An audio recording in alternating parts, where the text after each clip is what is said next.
प्रकाश आंबेडकरांच्या पत्रामुळे मवियामध्ये पुन्हा एकदा ट्विस्ट निर्माण झालाय।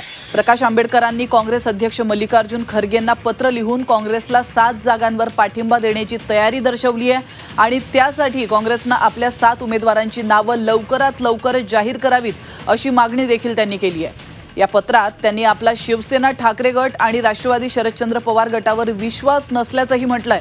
त्यामुळे काँग्रेसच्या 7 जागा वगळता इतर जागांवर ते आंबेडकर स्वतंत्रपणे लढणार का हा महत्त्वाचा सवाल या निमित्ताने उपस्थित होतोय।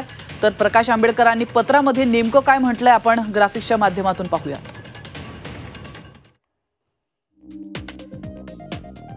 महाविकास आघाडीकडून वंचित बहुजन आघाडीला चर्चेसाठी किंवा बैठकीसाठी निमंत्रण